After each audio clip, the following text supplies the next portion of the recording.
Olá, muito boa tarde para você, começando o Globo Esporte. Amanhã você sabe, né? Flamengo leva o título brasileiro se ganhar do São Paulo no Morumbi. E você vai ver esse jogo ao vivo na Globo, depois de A Força do Querer. Já tem notícias ao vivo, direto do Ninho do Urubu. Também vamos falar de Fluminense, Vasco, Botafogo, claro. Mas eu começo mesmo com o Flamengo do cracaço Gerson. Tem gente que se assusta quando descobre. Rapaz, ele é do dia 20 de maio de 97, ele tem 23 anos mesmo, é muito novo. O Galvão se referiu ao Gerson. O meio-campo do Flamengo é um jovem que parece ter anos de experiência. Ele foi o segundo mais novo entre os titulares que enfrentaram o Inter na última rodada. Só era mais velho que o goleiro Hugo Souza, de 22 anos. E a leitura de jogo dele é a leitura de um veterano, né? De um cara que já tem muito tempo na estrada, né? Para cadenciar o jogo, para acelerar o jogo, né? E principalmente para orientar os companheiros, né? Um amadurecimento que também aconteceu fora de campo. Ser um jogador de futebol não é só jogar bem, é se cuidar, ser responsável e pensar sempre no coletivo. Ele entendeu tudo isso. Gerson se tornou um dos líderes do Flamengo. O Diogo, o coringa do time que se dá bem em várias posições. Eu admiro o Flamengo conseguir ter um jogador como ele ainda no Brasil. Porque é um jogador acima da curva, mas muito acima da curva. A entrada do Diego no meio trouxe mais obrigações defensivas ao camisa 8. E Gerson tem cumprido bem a missão. Ele é o segundo jogador do Flamengo com mais desarmes no Brasileiro. Foram 61. Só perde para o líder Felipe Luiz, que tem 101. É uma nova postura em campo, mas que não atrapalhou em nada o talento ofensivo. Quando a bola chega no pé dele, ele já sabe exatamente o que ele vai fazer, o que ele tem que fazer, como é que ele parte de primeira para virar para o outro lado, ou se ele parte com ela, ele me parece ter essa visão periférica. Visão que fez Gerson dar 35 passes que resultaram em finalizações dos companheiros no Brasileirão. 3 delas foram parar no fundo das redes. Olha só esse lance. O Flamengo apertou a saída do Botafogo. Gerson foi esperto e roubou a bola. Com calma e categoria, ele se livrou da marcação e encontrou Everton Ribeiro livre na entrada da área. Um presentão nos pés de Gerson. E aí toda a segurança do camisa 8. Deu um tapa de qualidade. Ele arrumou pro Everton. Amanhã, contra o São Paulo, Gerson pode conquistar o Brasileirão pela segunda vez com a camisa rubro-negra. E vai reencontrar Daniel Alves, com quem teve um duelo quente nas quartas de final da Copa do Brasil. Aliás, está de alto nível essa briga dos dois ali, viu? A importância do Gerson para o Flamengo é inquestionável. As atuações dentro de campo e as estatísticas estão aí para confirmar. E tudo isso tem feito um assunto aparecer cada vez mais nas resenhas sobre futebol. Será que chegou a hora do camisa 8 vestir a amarelinha da seleção? E o que eu vou falar, eu acho que é uma unanimidade entre todos nós, mas é legal falar antes da decisão. Não dá pro Gerson ficar fora da seleção, Tite. Quem sabe na próxima semana? Tite vai anunciar a convocação para os jogos contra a Colômbia e a Argentina pelas eliminatórias. Desde a primeira vez que eu vi o Gerson jogar, eu fiquei encantado. E para mim, não existe um jogador brasileiro de meio campo no mundo, espalhado pelo mundo, não é daqui, que joga igual o Gerson. Enquanto isso, ele segue brilhando com essa camisa aí. Acabou! Alê, Leblanc! Enquanto todo mundo correu pro meio do campo, Giroud partiu sozinho. Tava precisando desabafar. Foi assim na Copa do Mundo em 2018, quando ele pediu aos céus por um golzinho e nada. Saiu campeão, mas sem centroavante assim tão fácil. A questão é que Olivier Giroud é um craque incompreendido. O rapaz curte mesmo, é um golaço. E ontem, pela Liga dos Campeões, ele meteu uma bicicleta maravilhosa. Garantiu a vitória do Chelsea para cima do Atlético de Madrid, 1-0 no jogo de ida das oitavas de final. Então, ó, antes de falar mal dele, não se esqueça do que é capaz Olivier Giroud. Olá, muito boa tarde a todos. A nova presidente do Comitê Organizador das Olimpíadas teve hoje a primeira reunião com o Conselho Executivo do Comitê Olímpico Internacional. Foram debatidas as medidas de prevenção à Covid-19 que serão tomadas durante o revezamento da tocha, que começa daqui a um mês. Seiko Hashimoto apresentou ao COI como se pretende evitar aglomerações e garantir a segurança de condutores da tocha e participantes do evento. Amanhã serão divulgadas todas as regras e a lista de cidades por onde a tocha vai passar em 121 dias de viagem pelo Japão. Políticas de igualdade de gênero no esporte e como futuras candidaturas olímpicas poderão se beneficiar do novo modelo apresentado por Tóquio, jogos mais sustentáveis e sem gigantismo, também foram debatidos. Olimpíada de Tóquio, despertando o melhor de nós. Foi considerada um sucesso a cirurgia do americano Tiger Woods, que é considerado o maior jogador de golfe de todos os tempos. Ontem ele sofreu um acidente grave de carro perto de Los Angeles, na Califórnia. O Tiger Woods estava sozinho a caminho de um torneio e o carro capotou. Ele teve fraturas na perna direita e está internado. Já tem mais notícias para você sobre a última rodada do Brasileirão e vamos também relembrar como foi o caminho do Flamengo até essa última rodada do Brasileirão.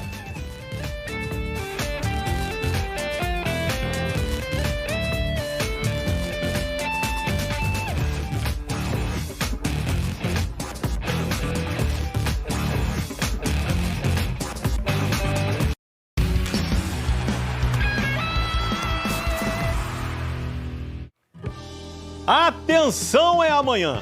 Depois de a força do querer, se vencer o São Paulo no Morumbi, o Flamengo conquista o segundo Brasileirão seguido. O time treinou hoje, teve entrevista, dia agitado no Ninho do Urubu. Eudes Júnior sabe tudo, vai contar pra gente agora. Fala aí, Eudes, tudo bem? Tudo bem, boa tarde, Escobar, boa tarde a você que acompanha o Globo Esporte. O Flamengo treinou hoje de manhã aqui no Ninho do Urubu.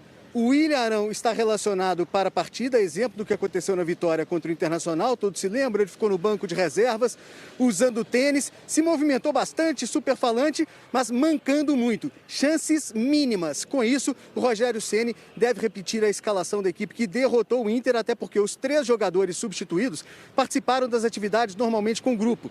O Gabigol sentiu mal-estar naquela partida, 100%, o Diego com o incômodo na coxa direita também não preocupa, a exemplo do Rodrigo Caio, que saiu com dores no tornozelo direito, não teve lesão detectada e hoje de manhã treinou com o restante dos companheiros, deve formar a dupla de zaga titular com o Gustavo Henrique, porque, repito, as chances do Ilharão são mínimas, né? Você falou, se o Flamengo vencer é campeão brasileiro. E é campeão brasileiro também se o Internacional não ganhar do Corinthians em Porto Alegre. Sobre o Rodrigo Caio, que chegou a preocupar um pouco mais, tanto que fez exame ontem, ele falou, está pronto para jogar, com a palavra, o zagueiro do Flamengo. Tive uma pancada bem forte na área do tornozelo, mas graças a Deus estou bem. Ontem acabei não indo para campo para continuar fazendo meu trabalho de recuperação e fortalecimento, mas hoje já vou treinar junto com o grupo, estou apto para treinar e jogar.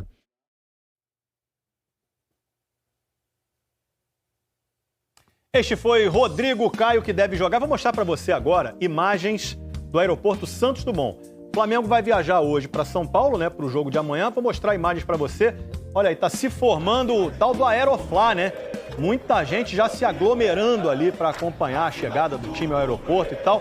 E muita gente sem máscara, lamentavelmente. Temos que lamentar, né? Infelizmente. Pelo menos põe a máscara, né, minha gente? Ó, já tem reportagem com a jornada do Flamengo nesse Brasileirão. E para o jogo de amanhã, São Paulo está com problemas na lateral esquerda, porque o Reinaldo foi expulso contra o Botafogo e o Léo está suspenso. Aí a dúvida é entre escalar o Wellington, que está vindo das categorias de base, ou improvisar o Tietê na lateral esquerda. O Internacional ainda pode ser campeão, né, se ganhar do Corinthians, e o Flamengo não venceu o São Paulo. O Inter não vai poder contar com o Rodinei, lembra? Foi expulso contra o Flamengo. Substituto vai ser o Heitor. Tem 20 anos, formado nas categorias de base, já jogou algumas partidas pelo Internacional. O Botafogo se despede da Série A contra o Ceará. Chegou a um acordo para a rescisão do contrato do atacante marfinense Calu. Em 27 jogos, o Calu jogou 12 como titular e fez um gol. Não faz muito tempo, o costume deles era esse. Meninos como Gabriel Peck e Juninho, por exemplo, viviam nas cabeças. Criados em São Januário, esses garotos subiram para o time principal com a fama de formarem um dos grupos mais fortes do país. Em 14 competições, entre 2019 e 2020, foram 10 finais e 5 títulos. Só que a vida profissional é mais complexa. E nesse Vasco, então... Eu passei por isso no Fluminense. Eles têm que ter uma personalidade muito grande e saber que vestir a camisa do Vasco, independentemente de série, todo mundo está vendo. John Clay viveu algo parecido em 2013. Formado no Vasco, ele mal havia subido e já teve que encarar uma Série B. Os meninos mais novos têm que ir com a cabeça boa para aparecer, dar o máximo, dar o máximo dia a dia e aparecer na Série B, porque também vai ter oportunidade de poder aparecer. No último domingo, mesmo dia do empate com o Corinthians, que deixou o clube à beira de um quase inevitável rebaixamento, uma outra conquista trouxe esperança. Em Cariacica, o Vasco levou a Supercopa do Brasil Sub-20 contra o Atlético Mineiro. Alguns desses garotos podem surgir no Vasco 2021. O que vai definir isso são as atuações, a personalidade, o que eles vão fazer dentro do campo. Não interessa contra quem.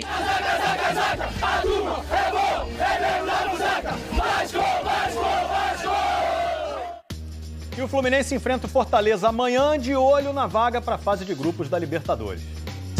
O Brasileirão, que termina amanhã, começou com uma expectativa modesta para o Fluminense. A gente escutou muita coisa, o Fluminense vai brigar pelo pela 12ª posição. A realidade é de vaga garantida na Libertadores e ainda com chance de classificação direta para a fase de grupos. Por isso, o novo técnico já bota a mão na massa. Roger Machado foi ontem visitar o centro de treinamento. A partir de sábado, ele substitui Marcão, que volta a ser auxiliar permanente, e recebe um time de bem com a torcida. O apoio, a energia boa que nosso torcedor que tem acontecido, tem chegado pra gente, é muito legal isso, viver esse momento junto com nossa torcida. E olha que é um apoio virtual, em tempos de pandemia, com estádios vazios. Amanhã é dia de estar ligado no jogo do Flu, claro, e em pelo menos mais uma partida. Fluminense e Fortaleza, São Paulo e Flamengo. Dá para torcer para conseguir a vaga na fase de grupos da Libertadores e, quem sabe, até secar o título do rival. Para começar, vamos às chances tricolores na competição sul-americana. Se vencer o Fortaleza e o São Paulo não ganhar do Flamengo, o Fluminense fica em quarto no Brasileiro e vai para a fase de grupos da Libertadores. O que também pode acontecer caso fique em quinto. Mas aí o Palmeiras tem que conquistar o título da Copa do Brasil, para o G4 do Brasileiro virar G5.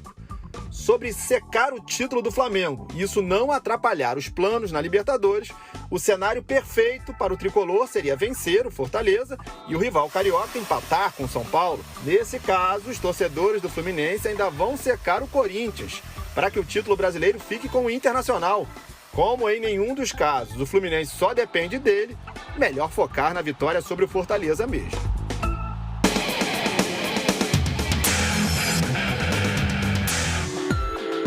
O Fluminense venceu e respira um pouco mais aliviado na Superliga Feminina.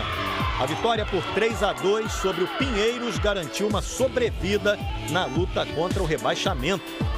O Flu continua em 11º lugar, precisa vencer as últimas 2 partidas e ainda depende de outros resultados para ficar na elite do vôlei. Eu acho que o time está superando muito. Eu acho que a energia do time também melhorou. Eu acho que quando a gente está num problema muito grande, é normal do ser humano ou subir ou descer. No caso, a gente escolheu subir. Quem também escolheu subir sem parar, só que na parte de cima da tabela, é o Minas. A vitória por 3-0 contra o Sesc Flamengo garantiu a classificação para as quartas de final como a melhor equipe da primeira fase. Já o Flamengo caiu para o 5º lugar. Voltando a falar do grande jogo de amanhã, Brasileirão do Flamengo, gente. Foi meio aos trancos e barrancos, né? Só que o time agora só precisa vencer o São Paulo para ser campeão. Tique-tac, tique-tac. Essa hora que não passa, esses minutos que não andam. Para quem está esperando há 203 dias, desde a estreia, esse último jogo parece que não chega nunca. O que eu tô ansioso para esse jogo de quinta-feira não tá escrito. Mas eu consigo pensar no jogo, eu tento distrair a mente com outras coisas, aí ouvindo música, lendo um livro, mas a mente ela já vai automaticamente pro jogo. Foi um campeonato diferente, para todo mundo. Aqueles 55 mil rubro-negros que, em média, lotaram os estádios em 2019, dessa vez tiveram que ver o time pela televisão. Abrimos a nossa porta de vidro para te receber. E o Maracanã vazio, volta e meia, foi tema nas entrevistas. A única coisa que eu posso te garantir é que faz muita diferença o Maracanã cheio com o torcedor do Flamengo. Isso é uma coisa incontestável, pelo fato de ter enfrentado tantas vezes o Flamengo, eu sei, posso te garantir que isso faz muita diferença. Além das arquibancadas silenciosas, o Brasileirão, que começou em 2020 e vai terminar em 2021, foi disputado durante uma pandemia. Os jogadores também sofreram com a contaminação, com o recondicionamento físico após a quarentena, com o acúmulo de partidas. Quem não lembra do próprio Flamengo remendado com vários jovens estreantes contra o Palmeiras em São Paulo? Foi nessa partida que o goleiro Hugo Souza apareceu e se emocionou após o empate. Hoje foi o primeiro jogo, primeira vez que eu entrei em campo sem o meu pai. A força do elenco acabou segurando as pontas quando o time teve que enfrentar o Goiás e o Bragantino no intervalo de apenas 48 horas. É do Flamengo! Lincoln! Durante 7 meses, o Flamengo viajou por quase todas as partes da tabela do Brasileirão.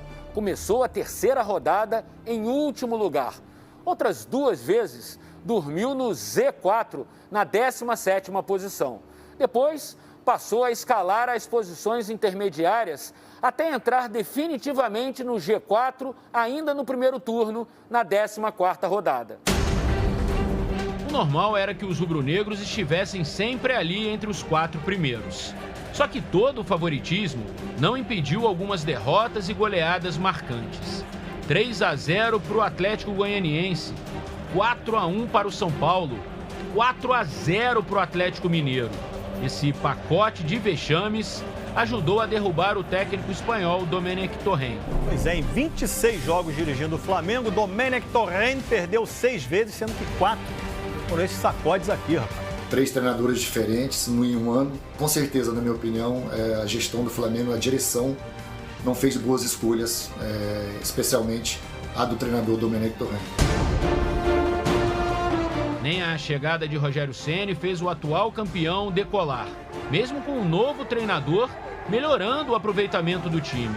Ao perder o Fla-Flu no primeiro jogo do ano, o uruguaio Arrascaeta pegou pesado nas críticas. Não tem muita palavra, a gente tem que sair com vergonha hoje porque o jogo que a gente está perdendo, na verdade que assim a gente não merece ser campeão. Após o desabafo, foram necessárias 7 vitórias em 10 jogos para que o Flamengo assumisse a liderança pela primeira vez. Algo que escapou em 4 momentos durante o Brasileirão. No topo da tabela, na penúltima rodada, mudou até a opinião de quem não se via com chances de conquistar o título. O time está de parabéns, dimos a volta por cima no momento certo. Um grupo de jogadores que conhece o caminho dos títulos. Uma torcida que quer mais. É amanhã.